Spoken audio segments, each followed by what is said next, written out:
एक बार नैमिषारण्य के निवासी ऋषियों ने संसार के कल्याणार्थ सूत जी से पूछा, हे सूत, कराल कलिकाल में लोगों के बालक किस तरह दीर्घायु होंगे, सो कहिए। सूत जी बोले, जब द्वापर का अंत और कलयुग का आरंभ था, उसी समय बहुत सी शोकाकुल स्त्रियों ने आपस में सलाह की, क्या इस कली में माता के जीवित पुत्र मर जाएंगे। जब वे आपस में कुछ निर्णय नहीं पहुंची तो उस समय गौतम जी आनंद के साथ बैठे थे। उनके सामने जाकर उन्होंने मस्तक झुकाकर प्रणाम किया। तदंतर स्त्रियों ने पूछा, हे प्रभु, इस कलिकाल में लोगों के पुत्र किस तरह जीवित रहेंगे? इसके लिए कोई व्रत या तप हो तो कृपा करके बताइए। इस तरह उनकी बात सुनकर गौतम जी बोले, आपसे मैं वही बात कहूँगा जो मैंने पहले से सुन रखी है। गौतम जी ने कहा, जब महाभारत युद्ध का अंत हो गया और द्रोणाचार्य अश्वत्थामा के द्वारा अपने बेटे को मरा देखकर सब पांडव बड़े दुखी हुए, तो पुत्र के शोक से व्याकुल होकर द्रौपदी अपने सखियों के साथ ब्राह्मण श्रेष्ठ धौम्य के पास पहुंची और उसने धौम्य से कहा, हे विपेंद्र, कौन सा उपाय करने से बच्चे दीर्घायु हो सकते हैं? कृपा करके ठीक ठीक कहिए। धौम्य बोले, सत्ययुग में सत्य वचन बोलने वाला, सदाचरण करने वाला समदर्शी जीवुतवाहन नामक एक राजा था। एक बार उसकी स्त्री के साथ अपनी ससुराल गया, वहीं रहने लगा। एक दिन आधी रात के समय पुत्र के शोक से व्याकुल होकर स्त्री रोने लगी, क्योंकि वह अपने बेटे के दर्शन से निराश हो चुकी थी। उसका पुत्र मर चुका था। वह रोती हुई कहती थी, हाय, मुझ बूढ़ी माता के सामने मेरा बेटा मरा जा रहा है। उसका रुदन सुनकर राजा जीवतवाहन का तो मानो हृदय विदीर्ण हो गया। वह तत्काल उस स्त्री के पास गया, उससे पूछा, तुम्हारा बेटा कैसे मरा? बूढ़ी ने कहा, गरुड़ प्रतिदिन आकर गांव के लड़के को खा जाता है। इस पर दयालु राजा ने कहा, माता, अब तुम रो मत, आनंद से बैठो, मैं तुम्हारे बच्चे को बचाने का यत्न करता हूँ।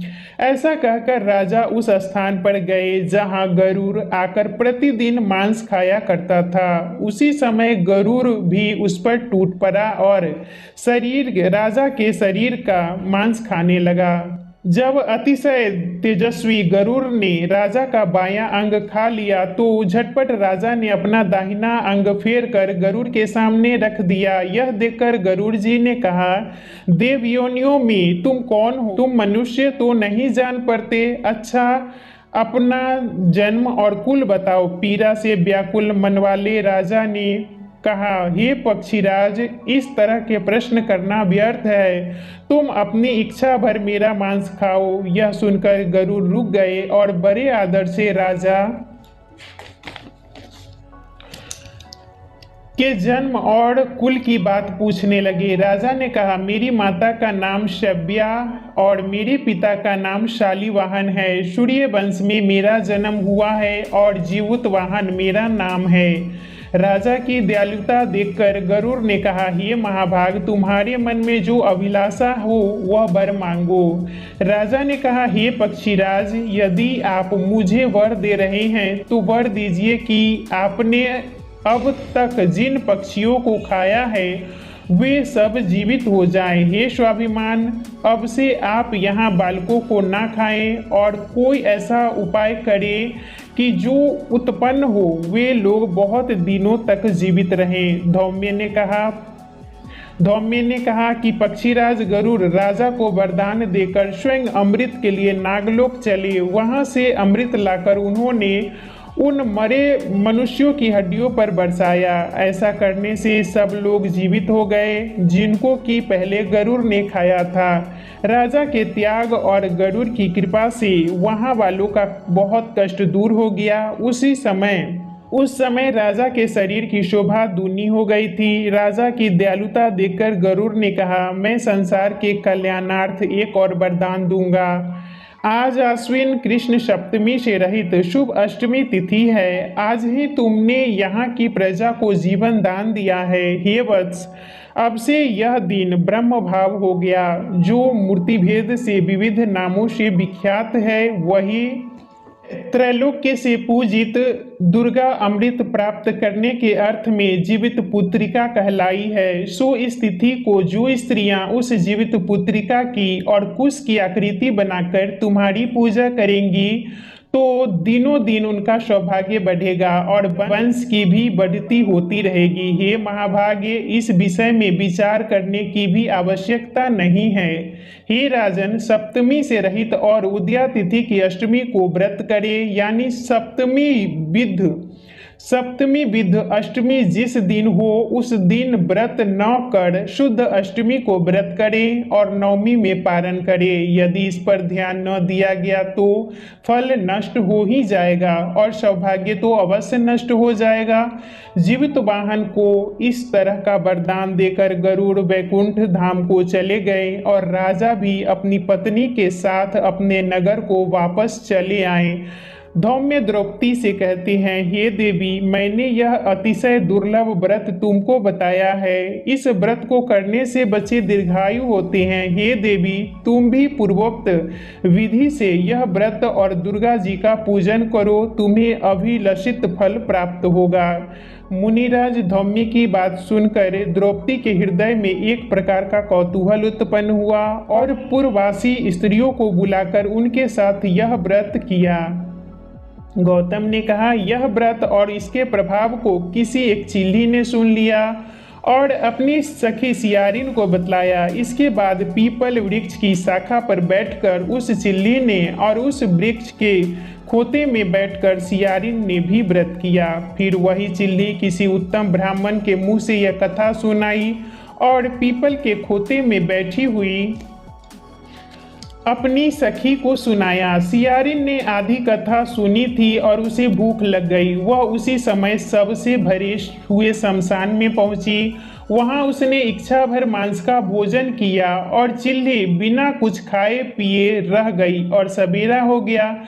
सुबह वह गौशाला में गई, वहां गौ का दूध पिया। इस तरह नवमी को उसने पारण किया। कुछ दिनों बाद वे दोनों मर गई और अयोध्या में किसी धनी व्यापारी के घर जन्मी। संयोग से उन दोनों का जन्म एक ही घर में हुआ, जिसमें सियारिन ज्येष्ठ हुई और चिल्ली छोटी। वे दोनों सभी शुभ लक्षणों से युक्त थी, इसीलिए बड़ी लड़की काशीराज के और छोटी उसके मंत्री के साथ ग्राह्यपत्य अग्नि के सामने विधिवत ब्याही गई। पूर्व जन्म के कर्म फल से वह मृगनयनी रानी हुई।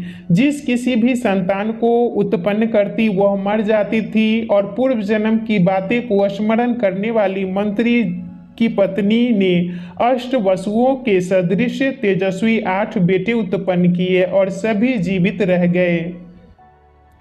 अपनी बहन के पुत्रों को जीवित देखकर ईर्ष्यावश राजपत्नी ने अपने स्वामी से कहा, यदि तुम मुझे जीवित रखना चाहते हो तो इस मंत्री के भी पुत्रों को उसी जगह भेज दो जहां मेरे बेटे गए हैं, अर्थात इन्हें मार डालो। यह सुनकर राजा ने उस मंत्री के पुत्रों को मारने के लिए कई प्रकार के उद्योग किए, पर मंत्री पत्नी ने जीवित पुत्रिका के पुण्य बल से बचा लिया। एक दिन राजा ने अपने आदमियों से उन पुत्रों का सिर कटवाकर पिटारी में रखवाया और वह पिटारी उसकी माता के पास भेज दिया, किंतु वे 8 सिर बेशकीमती जवाहरात हो गए और भले चंगे वे 8 लड़के अपनी माता के पास वापस चले गए।